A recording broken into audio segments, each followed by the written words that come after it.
what's missing in our current health system.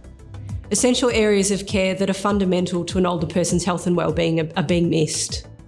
We need one comprehensive care plan to share between the multidisciplinary teams and between health services.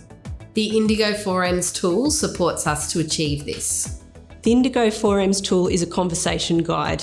It helps primary health and social care practitioners talk with older people about what helps them live their best lives.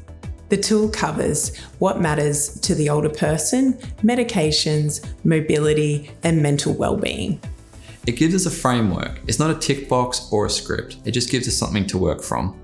The Indigo 4Ms tool is based on best practice evidence from around the world, adapted for use in an Australian rural healthcare setting and co-designed with older people and healthcare professionals.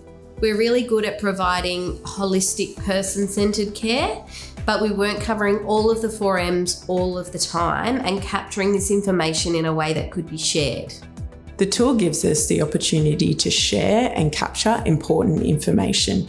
It provides us with structure and common language to use in team meetings and case conferences. One of the best things about the tool is it's flexible for us to adapt to our health service.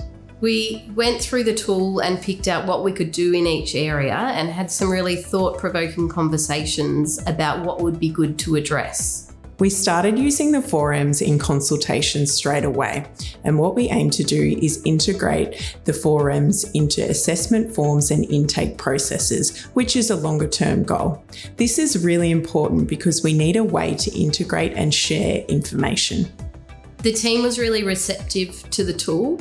One of the areas of concern, though, was around asking questions outside of the discipline scope, for example, asking about mental health and wellbeing. Just because you ask the question doesn't mean you need to know the answer. It's just about knowing who to refer the older person on to.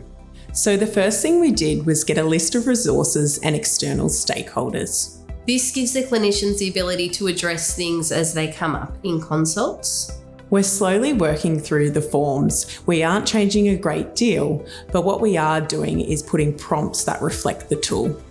I think every discipline has processes that involve asking about some of the 4Ms. It's just how we can be more consistent to ask about all of the 4Ms. The tool is a conversation prompt. It's not a checklist you have to go through. The 4Ms can be asked at any stage. Some can be asked at initial intake and some a bit later when rapport has been built with the person. Things can change in the older person's life. By using the tool, we don't have to wait for a formal review. These things can be addressed and captured in regular touch points.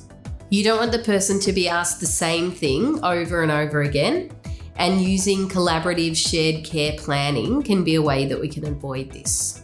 The tool builds on a lot of processes and practices we already have in place. It consolidates all of it into a really nice, neat package. It's a really simple way of asking key questions, and the evidence says it works. A lot of the time clinicians can get siloed into concentrating on what they're doing, but the Indigo 4Ms tool enables us to take a step back and take a wider approach towards care. It means that we can support older people to have the quality of life they deserve.